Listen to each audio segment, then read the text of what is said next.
Eu andei refletindo sobre alguns padrões mentais que estão por detrás nas manchetes de jornais que têm controle financeiro pelo mercado financeiro e também dos relatórios do mercado financeiro, como Boletim Focus, boletins de bancos, e conversando com algumas pessoas do mercado financeiro. Literalmente, a estrutura da linguagem, a estrutura de pensamento nas análises são preconceituosas. Elas não analisam apenas os dados, os números ou os ganhos. Elas partem de pontos de vista preconceituosos, mentes que operam de uma maneira limitada, sem olhar para a realidade, mas a partir do filtro do preconceito. E é sobre esse vídeo, é sobre isso que eu vou falar nesse vídeo. E preste atenção, porque é um vídeo um pouco mais longo, um pouco mais detalhado de informações. Eu sou obrigado a trazer para esse entendimento desse processo mental o meu arcabouço, minha formação de economista, para fazer essa leitura para você. Mas está dentro do que eu estou acostumado a trabalhar de modelos mentais e libertação da mente de padrões limitantes. Porém, aqui eu vou usar bastante de detalhes de economia e então o vídeo vai ser um pouco mais longo e detalhado. Mas esse preconceito, essa linguagem limitada do mercado financeiro é especialmente canalizada quando se fala do Lula, quando se fala do PT, quando se fala de programas sociais. Então, vamos olhar para isso, vamos ver essas questões, porque eu fiz uma profunda pesquisa sobre isso, estruturei isso e quero trazer isso para você. Mas é importante que você tenha paciência de manter esse foco de atenção para acompanhar os dados que são interessantíssimos sobre isso.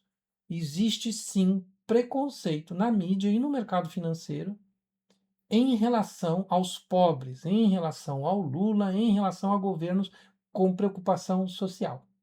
Tá bom? Então me acompanhe aqui.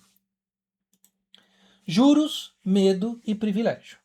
Como o discurso do mercado financeiro brasileiro resiste aos fatos, resiste a informações óbvias e defende uma estrutura de classe. No final das contas, eles estão defendendo o privilégio de um pequeno grupo. E como esse grupo se arma com uma linguagem completamente desconectada da realidade. O que eu quero dizer aqui? Ó? Narrativa do mercado, a iminência de uma catástrofe fiscal, o Lula vai se reeleger pela quarta vez, e o descontrole das contas públicas diante de um governo com viés social, justificando pânico. Nós temos que manter os juros. Os juros do mercado precisam ser levados. Eu conheço gente do mercado financeiro e o discurso é exatamente esse. E ele olha para tudo, não, porque agora o país, porque ele vai ser eleito pela quarta vez, e que é realmente desconexo da realidade. Não que a eleição pela quarta vez do Lula é uma desconexão, mas essa catástrofe e esse nível de juros, porque o juros elevado previne, porque é um medo. Então, calma. A tese: o discurso não reflete o histórico fiscal real. Nós vamos ver isso. Funciona como defesa de um privilégio estrutural do capitalismo periférico. Capitalismo periférico é assim, é o capitalismo das colônias. É o capitalismo dos países que vivem de migalhas da estrutura central da economia. Tá? Esse é o capitalismo periférico. Que o Brasil é esse caso. Né? A gente depende dos Estados Unidos, depende da China, depende de algumas potências europeias, e a gente vive em termos de tecnologia, em termos de venda dos nossos produtos. A gente é capitalismo periférico. Uma pequena elite que ganha dinheiro, explorando uma população que vive numa situação eh, de subdesenvolvimento.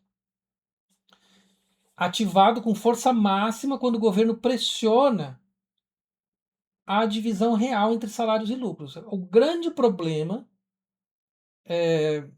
que de cara se apresenta para esse grupo é que os governos com viés social, tipo Lula e Dilma, esses governos têm conseguido conquistas reais de salário. E na divisão dos ganhos, a hora que eu faço conquistas reais de salário, eu pressiono o salário das estruturas de renda.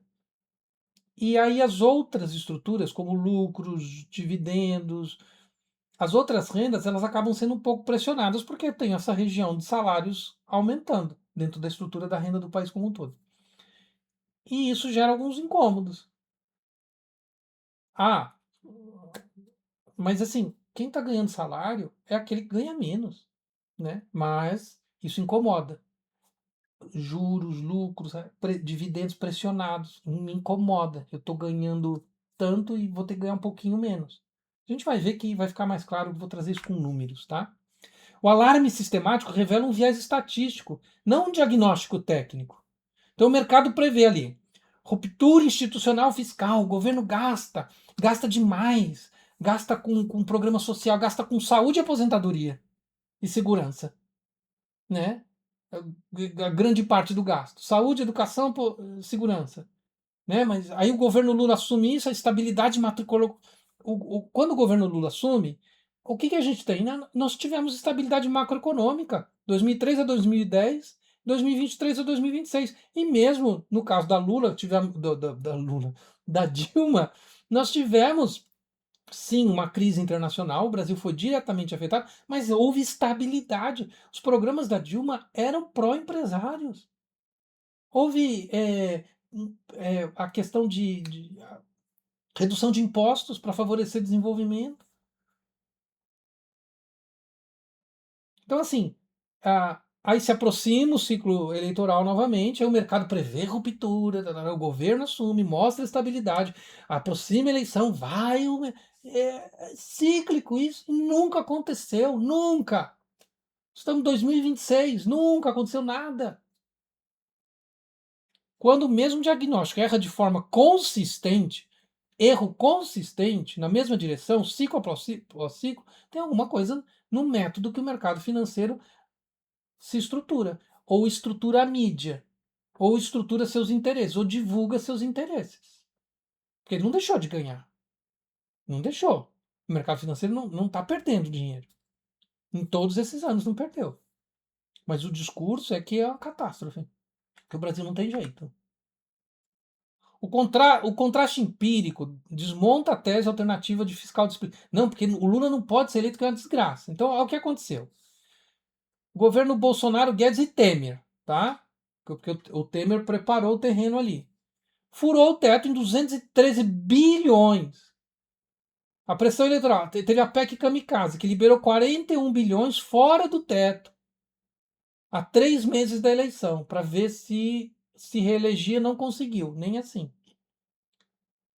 E tinha transparência e expansão do orçamento secreto. Governo Temer, governo Bolsonaro, principalmente Bolsonaro, expandiu o orçamento secreto.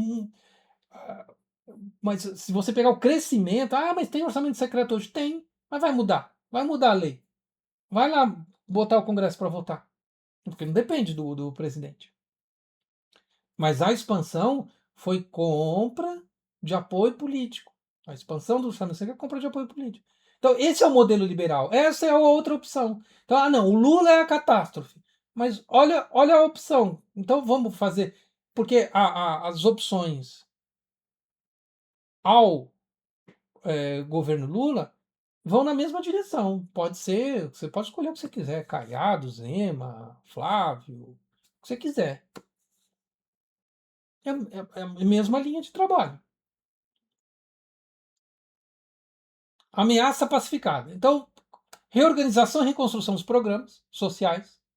Não tinha Minha Casa Minha Vida, que é um programa social para o déficit de habitação nacional. Não, dane-se o déficit de habitação nacional. Sim, por quê? Porque é programa social, porque a população precisa.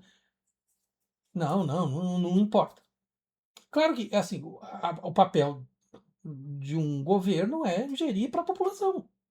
Quem vota. Sim, é a regra do jogo, sinto muito se te incomoda, é a regra do jogo. Retomada de regras fiscais, e fatura fiscal herdada 2023 que foi colocada no orçamento do outro, né, no ano.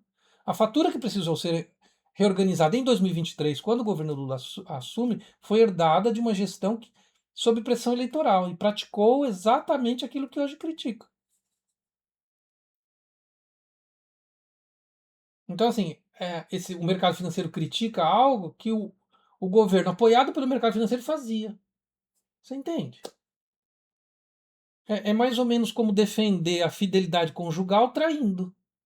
E defender quem trai. Não, não. Eu sou contra essas pessoas porque elas não são fiéis. Mas eu e esses aqui que eu apoio são todos traidores. É isso. É isso que tá. Então percebe que não bate com a realidade? A radiografia da concentração. O Brasil é um assombro de concentração de renda. É uma injustiça social poucas vezes no mundo. É uma das maiores. Então, assim, não encarar essa realidade de que a gente precisa trabalhar com justiça social, que o governo precisa gastar com justiça social, que o governo precisa investir para melhor equilíbrio da renda, não saber de onde veio, não saber a realidade que vive. É querer comprar esqui para andar, esqui de neve para andar no Rio de Janeiro. 85% parcela do aumento da renda nacional capturada exclusivamente.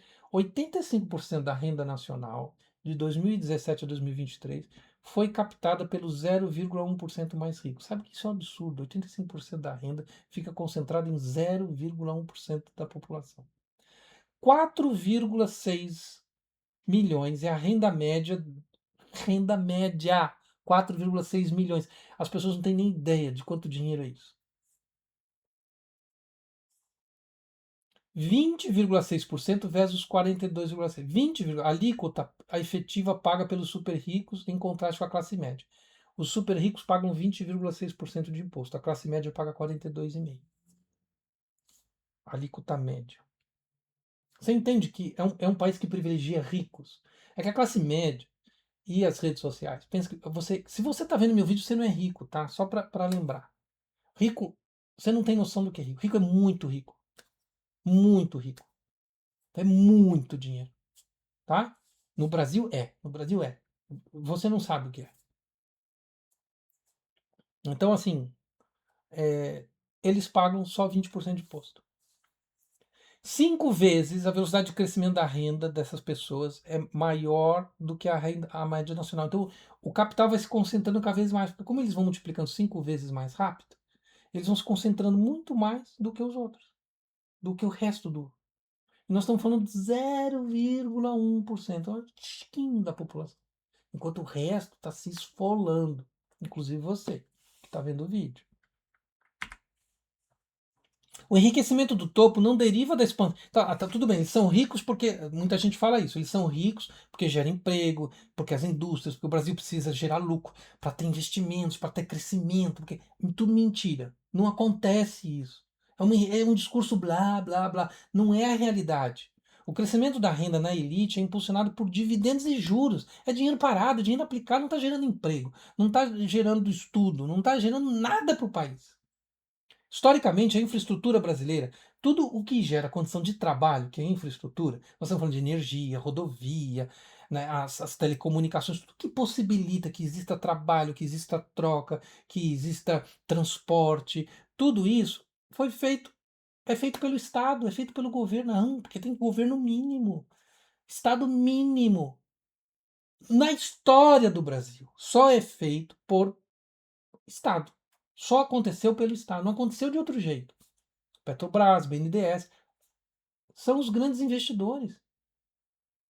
Por quê? É uma questão estrutural, assim. É uma questão econômica estrutural. Você precisa, para esses investimentos, prazo maior. E o mercado financeiro e quem tem dinheiro quer resultado de curto prazo. Não quer empatar dinheiro por muito tempo, com um maior risco do investimento. Então o que ela faz? Quer investimento de curto prazo. Então não vai fazer esse tipo de investimento. Por isso que precisa do Estado. Então não existe esse assunto de Estado mínimo, não existe. O capital privado nacional possui perfil rentista, busca ativos financeiros de retorno rápido, evitando projetos de maturação longa, que é o Estado que vai fazer. Desativaram a empresa que demorou anos do chip lá do boi. Uma tecnologia de chip, de identificação, de GPS, tudo. Ah, não, isso aí não dá retorno. Tá, e aí agora a gente tem que importar algo que é fundamental para a segurança nacional. questão de geolocalização, tecnologia de chip, que é primeira, né, tecnologia de ponta. Então, a teoria da dependência define o capitalismo de laço. A elite não compete por ele. Nunca. O capitalismo nosso, que é periférico, sabe? O capitalismo periférico, assim, é o chefinho da cidadezinha, sabe? O dono, o dono do cantinho dos rincão do mundo. É isso, capitalismo periférico. Não compete por inovação, mas pela apropriação de renda via juros, câmbio e proximidade com o Estado. Ele tenta ganho fácil. Porque ele não tem conhecimento, não tem escala, não tem estudo, não tem estrutura para competir com a necessidade de tecnologia, de grandes investimentos para estar na ponta, tá bom? Então, o investimento produtivo em infraestrutura é feito pelo Estado. Capital financeiro, a elite brasileira não vai fazer. É estrutural, entendeu? É estrutural. É, você não vai pedir para banana ficar vermelha e redonda igual um tomate. É estrutural. Vamos em frente. Tem mais coisa aqui. Estou tentando tornar isso aqui interessante, mas é muito importante que você preste atenção, que vai fazer você não cair num monte de conversa fiada.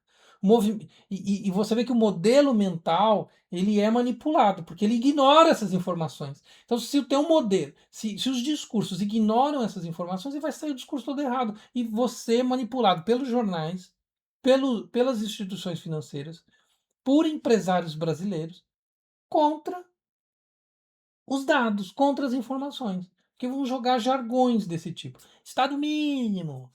O governo só quer gastar, só o social. Ah, porque a Janja viaja. E assim, olha os números, né? Antes de. Se o problema do país fosse a viagem de político, a gente não teria problema. Não teria mesmo. Porque os valores são ínfimos. Eu estou falando de valores significativos que vai mudar a vida de milhares de brasileiros. O movimento da base, o verdadeiro gatilho do desconforto financeiro. O salário mínimo é 46% do poder de compra sobre os mandados do Lula. Vocês entendem o que é aumentar 46% o poder de ganho de quem precisa? Nos governos Bolsonaro, Guedes e Temer, a queda foi de 26%. Emprego formal. O emprego formal, 46 milhões de trabalhadores com carteira assinada, o aumento. 34% mais de criação de vagas no primeiro trimestre de 2024. Isso é colocar a sociedade em funcionamento. E a função do governo é colocar a sociedade numa situação melhor. E aí você tem opções que comprovadamente fazem isso. A outra opção não faz isso, faz o contrário. E aí você vem dizer que a outra opção é a solução, porque a opção que cuida da sociedade é uma catástrofe. Ah, mas isso é popular. Não é popular. A gente acabou de ver que o respeito às regras fiscais é feito justamente por quem faz esse processo de ajuda social. Entende? Não acreditem no discurso, porque assim, nós temos mídia financiada pelo sistema financeiro. Grandes mídias financiadas por grandes interesses financeiros, que é a elite poderosa, muito poderosa, que determina esse tipo de discurso completamente descolado da realidade. A assimetria do pleno emprego. Por que o mercado prefere o desemprego? Por que você precisa estar desempregado? É importante, né? O Marx falava em exército industrial de reserva. Eu preciso do desempregado para manter o salário achatado e aumentar meu lucro. Eu ganho poder na mesa de negociação. E eu já vi amigos reclamando, ai, mas hoje em dia não se acha uma faxineira. Hoje em dia não se acha um pintor. Ai, que difícil fazer. Ainda a gente não está achando esse tipo de serviço com facilidade, porque O mercado de trabalho está se tornando mais complexo. E é importante que seja assim para a sociedade como um todo.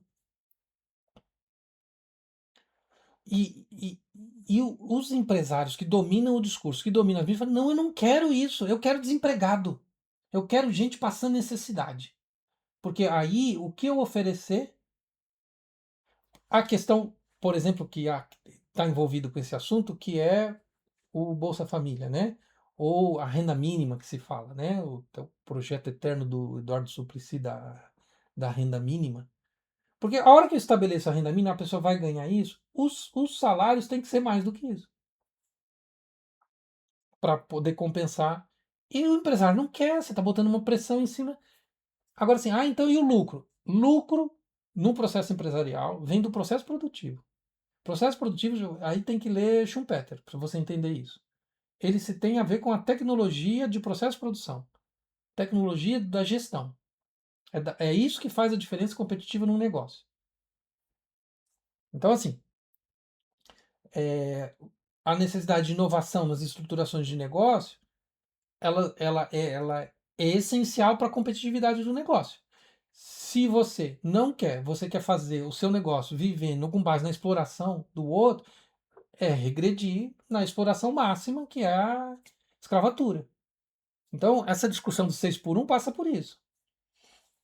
Não me aumente ou não melhore a condição da mão de obra. Salário ou horas trabalhadas. Não melhore. E assim, existem maneiras e maneiras de lidar com isso. Se não fosse assim, você pode ver quantas vezes você está sendo atendido no chat do WhatsApp por máquinas ou totem em estabelecimentos comerciais. Eles vão buscar as condições, o processo vai sempre buscar a melhor condição de lucratividade e vai tentar melhorar o processo produtivo. Então não é na condição do trabalhador, não é no salário do trabalhador que é a variável principal da grande produtividade. Historicamente, já é comprovado. Vai ler Schumpeter. Efeito Kalekiano, de 1943. Emprego formal em alta reduz a oferta de mão de obra e fortalece o poder de barganha do trabalhador. Isso tende a comprimir as margens de lucro no curto prazo. No curto prazo, por quê? Porque ele vai ali ajustar o processo produtivo para retornar as margens de lucro. Ele vai modernizar o processo produtivo. Então é melhor para a economia que se tenha direitos do trabalhador. É melhor para a economia que se pague bons salários. O empresariado tende a preferir uma taxa de desemprego que discipline o trabalhador e preserve a hierarquia social, mesmo que o pleno emprego eleve os lucros agregados. Ele prefere porque ele não quer perder posição de poder. E no Brasil, com essa burguesia ligada ao capitalismo periférico, é de canto, é capitalismo de canto, né? O Brasil é um grande produtor de produtos primários. Eles não querem a melhor condição do trabalhador. Dá muito trabalho. O preconceito de origem como mecanismo simbólico de exclusão. E aqui tem a ver com o Lula. Aí se cria um verniz de que nós, cultos desse capitalismo de canto, né? Temos uma origem patrimonial, nós estudamos, nós temos verbetes importados dos Estados Unidos, né? Como o Paulo Guedes, da Universidade de Chicago, e aí tem a barbaridade de reclamadas empregadas que viajam para Miami, né? E aí eles têm esse verniz de legitimidade técnica. E aí é claro que incomoda um nordestino sem com um problema de ter perdido um dedo trabalhando, né? De origem popular com discurso não acadêmico, não é legítimo. Ele não tem condição de liderança. Nós não podemos nos submetermos a ele. E o mercado financeiro tem isso. Muito preconceituoso. Muito preconceituoso. E eu posso dizer, estudando diplomacia, estudando com pessoas ligadas à ONU sobre como resolver conflitos de maneira não violenta, as estratégias e os cursos que a ONU dá sobre resolução de conflitos de diplomacia, que nós temos no Lula uma das pessoas mais hábeis no mundo nessa área. E que aprendeu de um jeito em negociação sindical. Mas a elite não vai dar este braço a torcer. O conflito distributivo é legitimado por um mecanismo simbólico, o uso do capital cultural. Então a elite tem esse capital cultural, ele entende a educação formal, ele tem. E aí no Brasil é curiosíssimo, né? Porque o acesso à educação cultural está ligado, hoje em dia, né? Eles estão fazendo através de universidades estrangeiras, porque as universidades públicas são aonde a gente tem a melhor condição de formação no país, né? Então ainda nisso, que é um investimento que não dá retorno, e direto, não dá retorno de curto prazo, aí é mais um exemplo que precisa do Estado, né? E aí nós temos a trajetória de um ex-metalúrgico que é atacado o tempo todo, que é criticado o tempo todo de maneira preconceituosa pela forma de falar, justamente por um ranço de uma elite, de um capitalismo periférico. A oposição não é apenas técnica, é sobre quem possui a legitimidade reconhecida para presidir e fazer os acordos e dividir os e manter privilégios, né? No final das contas é disso que está se falando. Aqui eu tenho que fazer um registro metodológico, né? Existe uma questão da dívida pública no Brasil ser alta, bruta, a bruta, ser alta, 78% do PIB. Embora nós temos países com mais de 100% do PIB, tipo Japão é mais, ninguém fica falando, Japão é insolúvel, Japão vai acabar. O Japão não pode, é o mesmo grupo que está no poder desde a Segunda Guerra Mundial, né? Então assim, tá, existe, não estou negando que existe, porém não é não é esse o problema. Porque você não fala, você não vê isso gerar a, as represálias que geram aqui. E ineficiência dos gastos. A qualidade do gasto público pode melhorar. A educação é uma questão. A eficiência do Estado pode ser melhorada? Claro que pode. Mas também, que argumento é esse? É a eficiência da gestão brasileira. Não pode ser melhorada? Claro que pode. E muito. As empresas brasileiras também não são um exemplo, é privada, não são um exemplo de eficiência. Então, assim, sim, o público pode ser melhorado? Pode, mas o privado também. Então, sim, é uma questão de eficiência do brasileiro, da educação brasileira. Aí vai ter que, vamos investir em educação, vamos investir em. Precisa de investimento público. Percebe? A saída disso é investimento público. No entanto, essas ressalvas não sustentam o tamanho do risco que se paga. Então, já que o Brasil tem todos esses problemas, bota a taxa de juros lá em cima por segurança. Não.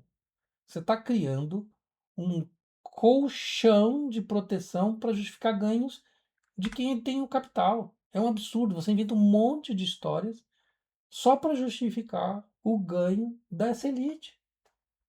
Você entende? Eu conto uma história para a elite ganhar mais. Já ganha 5 vezes mais de toda a renda gerada, mas eu vou contar uma historinha, vou plantar um medo para justificar que eles continuem ganhando mais. E eu vou usar as mídias, os meios de comunicação, os relatórios para justificar isso. Anatomia do discurso. Olha lá. Privilégio estrutural. Nós temos um rentismo histórico. Famílias que têm propriedades e que vivem das suas posses e propriedades. Conflito distributivo, pressão, não tem nada, não é para acabar com a posse privada. Mas assim,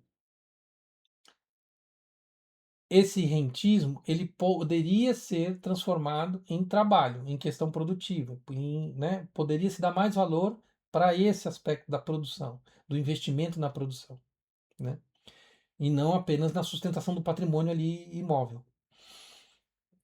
Conflito distributivo, pressão por salários.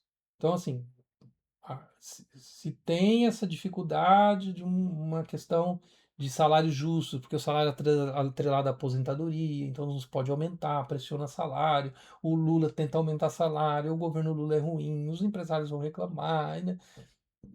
Preconceito simbólico. Então vamos usar todas as mídias principais para criticar, para ridicularizar, para atacar de maneira a mostrar que ele não é membro da elite, que é um despreparado, apesar de não ter nenhum sinal disso. Hein? São anos e anos na gestão e não tem nenhum sinal de problema vindo disso. Então, assim, o argumento. Estabilidade ignorada. Ah, mas vai o catástrofe. Meu Deus, mais uma. Tá, aconteceu catástrofe antes? A demonstração não é justamente o contrário. No momento em que ele que não estava esse grupo de gestão mais eficiente, mais competente, foi aonde os números todos pioraram, os projetos sociais, a população foi descuidada, não vou nem falar da pandemia.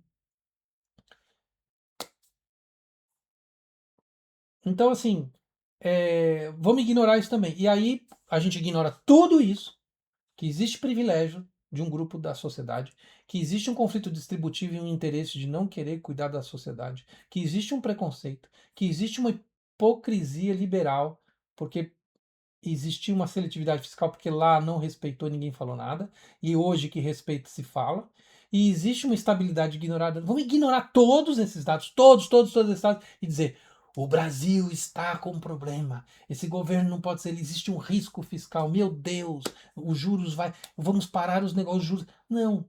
Você está querendo usar todas essas mentiras para sustentar o ganho de capital de quem tem capital, o ganho financeiro.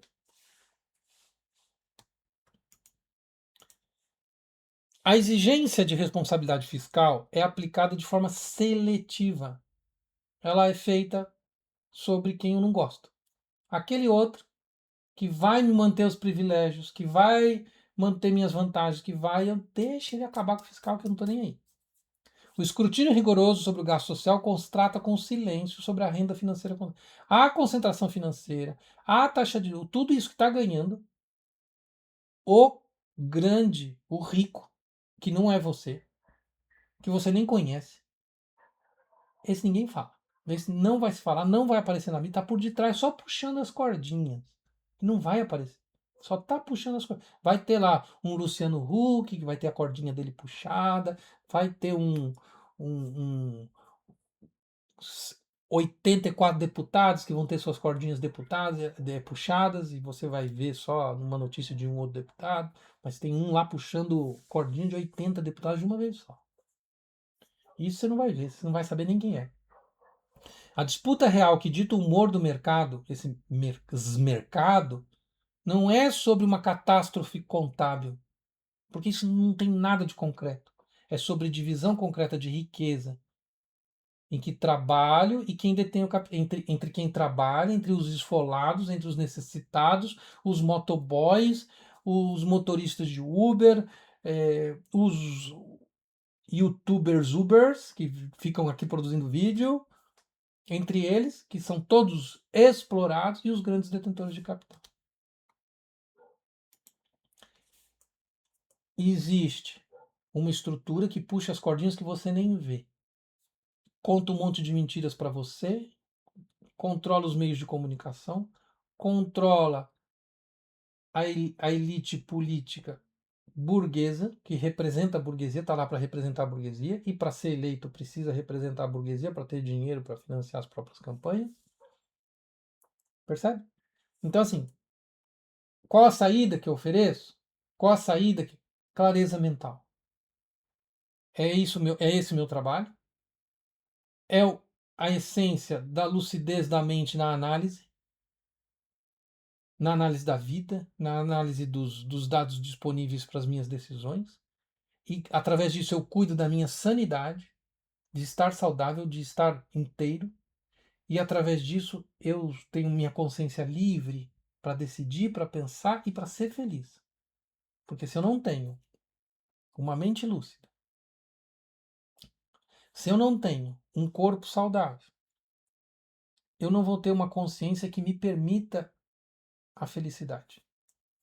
Eu vou buscar caminhos outros, do tipo, eu vou fazer um acordo com esse país para daí eu conseguir um ganho aqui, porque aí eu quero, né, conseguir ser eleito se eu vender essa parte do país. Né? Nós tivemos esta semana possibilidade, né, da Argentina liberou a venda de terrenos para estrangeiros. Você entende o que acontece com a população? Imagina, você aí que tem a sua casa e que tem lá sei lá, se vive de aluguel ou é dono da sua casa, mas aí tem um estrangeiro que vive na Dinamarca ganhando petrodólares, por causa que a Dinamarca trabalha com petróleo, com farmacêutico, na Noruega. E ele resolve, vou comprar, vou fazer investimento no Brasil, vou comprar uns apartamentos no Brasil. Então, o preço dos apartamentos e qual que acontece com a população. Então, assim, você começa a tomar decisões que o mercado imobiliário, por exemplo, tem vantagens, mas a população sofre. E você começa a provar, né? Então, você percebe o tipo de decisão que favorece a população, que favorece o crescimento e o desenvolvimento do país, que favorece as condições para que a gente possa viver nas ruas de uma maneira a promover, né, o crescimento cultural, social, ou você privilegia grupos. E o Brasil é campeão em privilegiar grupos, em controlar discursos, em ser preconceituoso, né? Nós somos o país com o maior período de escravidão da humanidade. Isso conta muito da nossa história e conta muito do que a gente é hoje. Pensa sobre isso. O vídeo ficou enorme, mas eu quero que você repasse para outras pessoas, ajude outras pessoas, porque eu sei que vai fazer diferença, vai ajudar a refletir, vai trazer uma clareza sobre esses processos todos, tá bom? Grande abraço e fica atento ao canal que nós teremos outros vídeos sobre clareza mental como esse. Até mais, um abraço.